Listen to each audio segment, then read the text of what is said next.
والصلاة والسلام على أشرف الأنبياء والمرسلين وخاتم النبيين مولانا ومولا الثقلين جد الحسن والحسين أبي القاسم وعلى أهل بيته الطيبين الطاهرين المعصومين المغفورين ولعنة الله على أعدائهم أجمعين من ليلنا هذا إلى قيام يوم الدين. أما بعد فقد قال رسول الله صلى الله عليه وآله وسلم بسم الله الرحمن الرحيم إن الحسين مصباح الهدى وسفينة النجاة.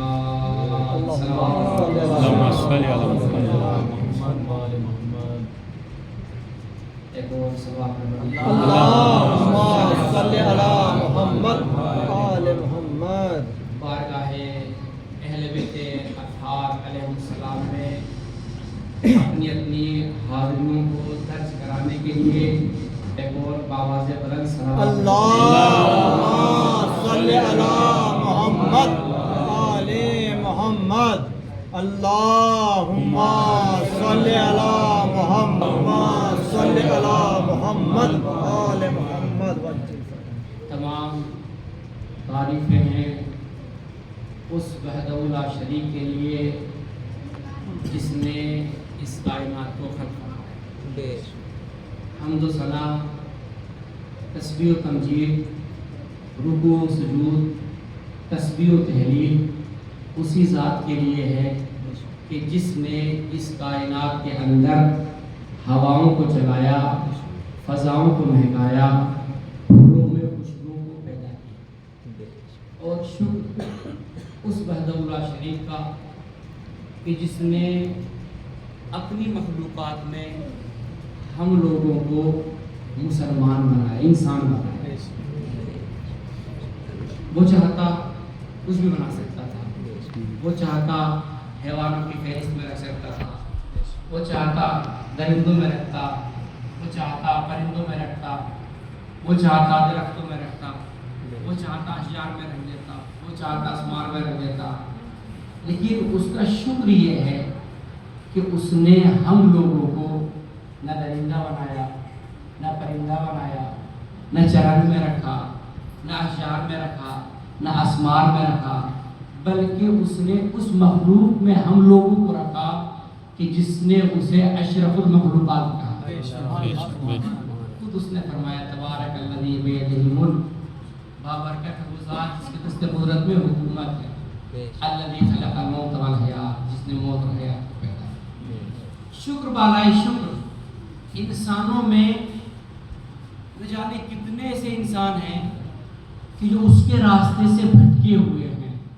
غور کیجیے گا، نہ جانے کتنی ملیتیں ہیں، نہ جانے کتنے مذاہب ہیں، نہ جانے کتنے ادیان ہیں، نہ جانے کتنے عقیدے ہیں. شکر بالائے شکر یہ انسانوں کی فہرست میں بھی اس فہرست میں رکھا ہے جسے اس نے مسلمان کہا، جو اس کو واحد مانتے ہیں، اس کی تسبیح کرتے ہیں، اس کی تحلیل کرتے ہیں، اس کے رسول کا کلمہ. پھر شکر آگے بڑھتا ہے. سنیں یہ چند جملے مصائب کہا گیا ہے، مصائب کی تحریر کہاں. پھر شکر آگے بڑھا. شکر بالائے شکر، کرم بالائے کرم، عطا بالائے عطا. مسلمانوں میں بھی اس گھرانے میں پیدا کیا جس گھرانے میں بچپنے سے محمد اور آل محمد کی محبت پروان چڑھی. پھر عطا بالائے عطا اور ہوئی، کرم بالائے کرم اور ہوا، رحم بالائے رحم اور ہوا. بہت سارے مسلمان ہیں جو حضور سے بھی محبت کرتے ہیں، حضور کی آل سے بھی محبت کرتے ہیں، لیکن جب محرم کا مہینہ آتا ہے نہ جانے کیا ہوتا ہے کہ دین سے دور ہو کر کے آل کا غم نہیں کرتے، ہمیں اس کا شکر بالائے شکر یہ ہے کہ اس گھرانے میں پیدا کیا کہ جو محبت رسول بھی رکھتے ہیں، محبت آل رسول بھی رکھتے ہیں، اور آل رسول سے جتنی شدت سے محبت رکھتے ہیں اتنی ہی شدت سے حسین کا غم بھی مناتے ہیں۔ خدا کی قسم اپنے کو کم نہ سمجھیں، اس فرش پر، اس رات میں، اس وقت ہر بندہ آرام چاہتا ہے، لیکن آپ کے دلوں میں اس پروردگار عالم نے وہ محبت رکھی۔ حضور کی حدیث اس جگہ پر یاد آتی ہے، کیا؟ اِنَّا لَقَتْلِ الْحُسَيْنِ حَرَارَةٌ فِي قُلُوبِ الْمُؤْمِنِينَ لَا تَبْرُدُ أَبَدًا۔ کیا ہے حضور کی حدیث؟ حسین کے قتل کی حرارت اللہ نے مومنوں کے دلوں میں رکھی ہے، جو قیامت تک ٹھنڈی ہونے والی نہیں ہے۔ ورنہ اس رات کی تاریکی میں انصاف سے بتائیں، یہاں پہ جمع ہونے کا مطلب کیا؟ اکٹھا ہونے کا مطلب کیا؟ اپنی زندگی کا بہترین وقت اس جگہ گزار رہے ہیں کہ اس فرش پر گزار رہے ہیں جس فرش کو فرش حسین کہا جاتا ہے۔ خبردار کبھی نہ سوچنا جب مجلس ہو رہی ہو ہم فلاں کی بیٹھک پر گئے تھے، فلاں کے گھر گئے تھے، نہیں۔ ان مجلسوں کی اگر حقیقت دیکھنا ہو تو رسول اور آل رسول سے پوچھو۔ کربلا کے بعد امام زین العابدین کو جب بھی دعوت دی جاتی تھی، مولا ہمارے گھر تشریف لائے، شادی ہے، دعوت دی گئی، میرے مولا نے کہا آپ کو پتہ ہے کربلا میں ہمارا سارا گھرانہ لوٹ لیا گیا، کربلا کے بعد ہماری شادیوں کی تقریبیں بند ہو گئی ہیں۔ ہاں چاہنے والے، اگر تو بلانا چاہتا ہے تو اپنے گھر میں مجلس میرے بابا کی رکھ میں زین العابدین آؤں گا۔ سنیں گے مجلس بیٹھنے والوں، کیا رتبہ نہ سمجھنا اپنا، سنیے گا، خدا کی قسم ان مسائل کے جملوں کو گھر تک روتے ہوئے جاؤ گے۔ سنیں، مولا نے چاہنے والے سے کہا اپنے گھر میں مجلس برپا کر، میرے بابا کی میں آؤں گا۔ اس نے مجلس امام حسین کا انتظام کیا، وہاں سے ہمارے یہاں پر شادیوں میں جو مجلس ہوتی ہے اس جگہ سے شروع ہوئی ہے۔ اس نے گھر میں مجلس کا انتظام کیا، مسند بچھائی، فرش بچھایا، تکیہ لگایا، امام زین العابدین کو بٹھایا۔ اب سنیں، اپنا رتبہ سنیے گا، آخر تک سنیے گا۔ روایت کہتی ہے ارے ادھر ذاکر نے کربلا کے مسائل پڑھنا شروع کیے، چراغ گل کر دیے گئے، مولا فرش سے اٹھے۔ ابھی سنیں گے، جیسے ہی ذاکر نے مجلس تمام کی، چراغوں کو جلایا گیا تو مسند پہ مولا نہیں بیٹھے ہوئے تھے۔ جانے والے نے دیکھا ارے مولا امام زین العابدین کہاں چلے گئے؟ ادھر دیکھا نظر نہیں آئے، ادھر دیکھا نظر نہیں آئے، ادھر دیکھا نظر نہیں آئے، آخر میں دیکھا نظر نہیں آئے۔ سنو گے امام زین العابدین کی اولاد سنو، سادات سنو، فاطمہ زہرا کی اولادوں سنو، ارے حسین کا غم منانے والوں سنو، حسین کا بیٹا بابا کا پرسہ لینے کے لیے کہاں بیٹھا ہوا ہے، سنیں گے۔ ارے مولا اس طرح سے اٹھے جہاں کس عزاداروں کی جوتیاں رکھی ہوئی تھی، ارے اس جگہ بیٹھے، چاہنے والا تھا، اے مولا آپ میرے امام ہیں، یہاں کہاں بیٹھ گئے؟ ارے تڑپ کی کہا، اے چاہنے والے، ارے جب ذاکر نے مصائب حسین پڑھنا شروع کیے، میری دادی اماں آئی ہے، میرے نانا رسول اللہ آئے ہیں، میرے چچا حسن آئے ہیں، میرے دادا علی آئے ہیں، میرے بابا آئے ہیں، میری ہمت نہ ہوئی ارے اپنی دادی کے سامنے فرش پہ بیٹھوں، اللہ اکبر، یہی تو فرمایا تھا۔ ارے جب کوچے سے گزرتے تھے کسی جانور کو دیکھتے تھے، بھیا تو نے اسے پانی پلایا ہے؟ اللہ اکبر۔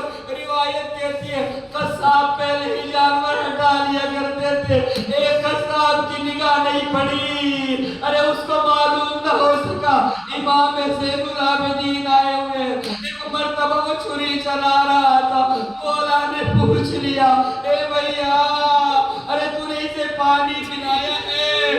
تڑپ کے کہتا ہے اے مولا اب آپ کے نانا کی امت ہے، پہلے پانی پلاتے ہیں پھر ذبح کرتے، کربلا کا رکیا آئے بابا پیاسا مار دیا گیا، آئے بابا میرا بابا 3 دن کا پیاسا تھا۔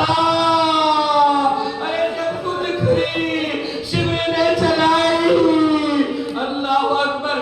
سنیں گے یہی وجہ ہے امام زین العابدین نے ان عزادار کو اتنا عام کیا۔ ارے خبرو جوان جا رہا تھا، اس پہ نظر میرے مولا کی پڑی، ارے قریب بلایا، پیار کرنے کے بعد کہا بھئی تیرا سن کتنے سال کا ہے؟ اے مولا 18 برس کا۔ آئے میرا علی اکبر، میرا بھیا اتنا خوبصورت تھا۔ اللہ اکبر۔ عزادار سنو گے ان مجلسوں میں برپا جب کرا کرے، بحور الامہ میں لکھتے ہیں علماء، ارے لکھتے ہیں ہر سال ایک مومن اپنے گھر میں مجلس برپا کیا کرتا تھا۔ یہ روایت سنیں گے اور اپنا انتظام دیکھیے شہزادی کے یہاں پر آپ کا کتنا رتبہ ہے۔ ایک سال ایسا ہوا پورے سال مریض رہا، گھر میں کوئی کام نہ کر سکا، نہیں کر سکا۔ سال جیسے ہی آیا اس کے یہاں پر کھانے کے بھی فاقے گزر رہے تھے، ادھر سے فلک پر چاہ نمودار ہو گیا۔ یہ مومن چونکہ اس کے یہاں مجلس حسین ہوا کرتی تھی، بہت پریشان ہوا، ارے تڑپا، اس برس تو کھانے کو کھانے کے لیے بھی نہیں ہے، کس طرح سے مجلس حسین کروں گا۔ روایت کہتی ہے اسی پریشانی میں، اسی ٹینشن میں اپنے گھر میں گیا، بیوی نے دیکھا دل چہرہ مرجھایا ہوا، آنکھیں اشکبار، سر جھکائے ہوئے گھر میں آیا ہے۔ بیوی نے پوچھا کیوں، کیا بات ہوئی ہے، کیوں غمزدہ ہو، کیوں رو رہے ہو، کیوں اشکبا رہے ہو؟ ایک مرتبہ تڑپ کے کہتے ہیں تمہیں پتہ ہے نا افق پر محرم کا چاند نمودار ہو چکا ہے، میں ہر برس اپنے مولا کی مجلس کرتا تھا، اس برس اپنے مولا کی مجلس نہیں کر پاؤں گا۔ ارے بیوی نے کہا گھبراتے کیوں ہو، میں نے 2 موتی ہمارے پاس میں موجود ہیں، انہیں لے کر کے بازار میں چلا جا، انہیں بیچ کے آ اور حسین کی مجلس برپا کر۔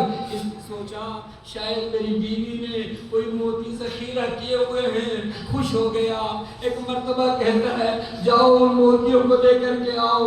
بیوی اندر گئی، بچوں کو سمجھایا، اس کے یہاں 2 بیٹے تھے، دونوں بیٹوں کو سمجھایا، کہتی ہے بیٹا سنو تم حسین کی مجلس کرتے ہو؟ ہاں اماں مجلس کرتے ہیں۔ بیٹا میرے لال میرے پورے نظر میں لگ جگر، بچوں یہ وقت ہے حسین پہ فدا ہونے کا۔ دونوں بچوں نے ہاتھوں کو جوڑا، اماں ہم حاضر ہیں، کیا موقع آیا ہے، ہم حاضر ہیں۔ ایک مرتبہ ماں کہتی ہے بیٹوں ارے آج ہی تو موقع ہے، کربلا میں بی بی زینب نے اپنے بیٹوں کو فدا کیا، آج کنیز زینب اپنے بچے کو حسین کے نام پہ فدا کر رہی ہے۔ بیٹوں کو آمادہ کرنے کے بعد سبق پڑھایا، وہ ہاتھ دھلایا اور دونوں کو تیار کر کے شوہر کے پاس لے کر کے آئی۔ دیکھو ہمارے حالات بہت سخت ہے، ایسا کرو اللہ نے ہمیں یہ 2 نگیرے دیے، یہ 2 موتی دیے ہیں، انہیں جاؤ بازار میں لے کر کے جاؤ، انہیں بیچ کر کے آؤ، جو پیسہ نصیب ہو حسین کی مجلس کریں گے۔ اللہ اکبر۔ اس مرد نے بیوی کا حوصلہ حوصلہ دیکھا، اس کو حوصلہ آیا اور ایک مرتبہ بچوں کو لیا بازار کی طرف چلا. جیسے ہی اس طرف جا رہا تھا جہاں پہ غلاموں کو بیچا جاتا ہے، یہ دیکھتا ہے ارے سفید لباس میں کوئی دلدل سوار آیا ہے، کوئی گھوڑے پہ سوار آیا. اس نے آنے کے بعد اس کو سلام کیا، اس نے سلام و جواب دیا. اس نے پوچھا یہ کون ہے؟ کہ یہ میرے غلام ہے. کبھی کیا چاہتے ہو؟ کہ انہیں بیچنے کے لیے آیا ہوں. ان کی قیمت کیا ہے؟ کہ جو مناسب سمجھے ہو، کیونکہ اس نے اس سے پہلے کبھی غلام نہیں بیچے تھے، اسے قیمت پتہ نہیں تھی. ارے گھوڑ سوار نے ایک مرتبہ شریف میں ایک تھیلی نکالی، اس کو دی. ان کی قیمت منظور ہے؟ کہا بالکل منظور ہے. روایت کہتی ہے ارے جب یہ باپ اپنے بیٹوں سے جدا ہونے کے لیے چلا، باپ کی محبت نے سینے میں دم مارا، واپس مڑا. ارے بچوں سے گلے ملا، بچے بھی بہت روئے، باپ بھی بہت رویا. لیکن تہذیب و ادب یہ ہے، نہ یہ بیٹا کہہ رہا ہے نہ بچے باپ کہہ رہے ہیں. اس سوار نے کہا بچوں تمہارا مالک بہت اچھا تھا. کہا بہت اچھا تھا، ہمیں بہت پیار سے رکھتا تھا، ہمیں بہت محبت سے رکھتا تھا. کبھی بیچا کیوں؟ کہ نہیں معلوم، ہمارے مالک کی مرضی ہے، انہوں نے بیچ دیا. اب ادھر سے یہ بیچ کے چلا. ارے سوار نے جس نے خریدا تھا ان کے بوسے لینا شروع کیے، انہیں چومنا شروع کیا اور ایک جملہ کہتا جاتا ہے تم غلام نہیں ہو، تم تو میرے حسین کے شہدائی ہو. تم غلام نہیں ہو، تم تو میرے حسین کے ازادار ہو، جانے والا کوئی اور نہیں. ارے تمہارا بابا تھا. بچوں نے تڑپ کے کہا آپ کو کیسے پتا چلا؟ ارے بیچنے والا ہمارا بابا تھا. اللہ اکبر. خریدنے والا کہتے ہیں مجھے کیسے پتا نہ چلے، جن کے لیے تیرے بابا نے بیچا میں کوئی اور نہیں، اسی حسین کا مظلوم باپ نہیں. ارے بچوں نے دیکھا ہمارے مولا خریدنے آئے، قدموں میں گر گئے. اے مولا معاف کیجیے گا، ہم نے نہیں بیچا تھا. روایت کہتی ہے مولا نے بوسے لینے کے بعد گھوڑے پہ بٹھایا. جب یہ اپنے گھر میں آ گیا دب المعارم کیا. اب جو دروازہ کھولا یہ بچے دروازے پہ تھے. ارے باپ نے کہا کیا غضب کیا، مالک سے فرار کرائے ہو. بچے تڑپ کے کہتے اے بابا ہمیں کوئی اور واپس نہیں لایا، حسین کے بابا علی. ایک مرتبہ میں کہوں گا اے مولا جانے والے کے بچے کا اتنا احترام، ذرا کربلا میں آئے بعد قتل حسین کوئی آپ کے بچوں کو تماچے لگائے گا، کوئی درے لگائے گا، کوئی بالیاں چھینے گا. اور بچے تڑپ تڑپ کے کہہ رہے ہوں گے ہمیں نجف کا راستہ بتا دو، ہمیں اپنے نادانی سے ملنا ہے. یعلم الذین ظلموا یوم یرجعون. انا للہ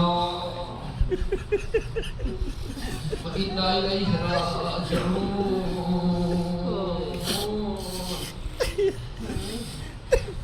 أنزل بقضائه والتسليم لأمره.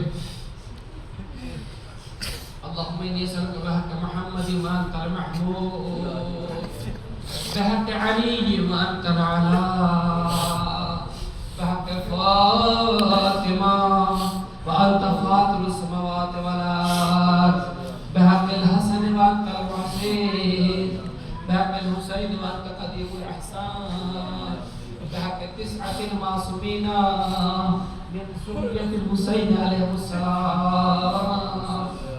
یا اللہ یا اللہ یا اللہ. پالنے والے تجھے محمد اور آل محمد کا واسطہ، ان آوازوں کا واسطہ جو آوازیں غم حسین میں بلند ہوئی ہیں، جو آنکھیں اشک بار ہیں مظلوم حسین کے ماتم میں، الہی ان آہو فغا، ان گریہ و بکا کا واسطہ، ان مجلسوں کے حقیقی وارث امام زمانہ کی ظہور میں تعجیل، الہی آمین، یوسف زہرا کی ظہور میں تعجیل، منتقم ابن حسین کے ظہور میں تعجیل، الہی آمین، الہی یہ ہاتھ جو اس وقت تیری بارگاہ میں دست بدوا ہے، سب مومنین اپنے ہاتھوں کو اپنے خدا کی بارگاہ میں پھیلائیں۔ الہی یہ ہاتھ جو اس وقت تیری بارگاہ میں اٹھے، ان ہاتھوں پر اپنی رحمتیں نعمتیں برکتیں نازل فرما۔ الہی الہی الہی ان زبانوں میں حسین ابن علی کا نام لیا، عبادات اس قابل نہیں کہ تیری بارگاہ میں پیش کر سکے، سجدے سے نہیں ہے جو شفاعت کے لیے پیش کر سکے۔ الہی زندگی گزری تیری معرفت میں مکمل نہیں، لیکن معبود جتنا تو نے ہمیں زندگی دی ہے، ان آوازوں نے تیرے مظلوم حسین کا نام لیا ہے۔ الہی جو آوازیں حسین ابن علی کے لیے بلند ہوتی ہیں، ان آوازوں پہ اپنی رحمتیں نازل فرما۔ اے میرا اللہ، اے میرا اللہ، اے میرا اللہ، یہ مومنین جو اس وقت تیری بارگاہ میں دست بدوا ہے، الہی جو تو نے انبیاء صدیقین شہداء صالحین کو عطا کیا ہے، ہم سب مومنین کو عطا فرما۔ الہی تیرے خزانوں میں عطا کرنے سے کمی نہیں آتی اور روک دینے سے زیادتی نہیں آتی۔ اے میرا اللہ، اے میرا اللہ، جس جگہ پر مسائل حسین ابن علی ہوتے ہیں اس جگہ پر معصومین تشریف لاتے ہیں، اور جس جگہ پر فاطمہ زہرا تشریف لاتی ہے اس جگہ پر ساری دعائیں قبول ہوتی ہیں۔ نہ جانے حاضرین میں کسی کے یہاں پر اولاد کی دعا ہے، کسی کے یہاں پر روزگار کی دعا ہے، کسی کے یہاں پر بیماروں کی دعا ہے۔ یہ حسین ابن علی کے چاہنے والے عزاداران کی تاریکی میں اپنی جھولیوں کو پھیلائے ہوئے، میرے معبود ان جھولیوں پر، ان ہاتھوں پر، ان دعاؤں پر نظر کرم فرما۔ الہی اپنی بارگاہ سے خالی ہاتھ نہ لوٹا۔ اے میرا اللہ، ہم سب کو کبھی حسین نصیب فرما، آخرت میں شفاعت حسین نصیب فرما، دنیا میں زیارت کربلا نصیب فرما، قبر میں شفاعت حسین نصیب فرما۔ الہی وہ مومنین جناب فاطمہ زہرا کی دعاؤں کا حصہ ہے، ہمارا بھی شمار مومنین میں فرما، تاکہ فاطمہ زہرا سلام علیہا امام زمانہ کے ظہور میں تعجیل فرما، تعجیل فرما، تعجیل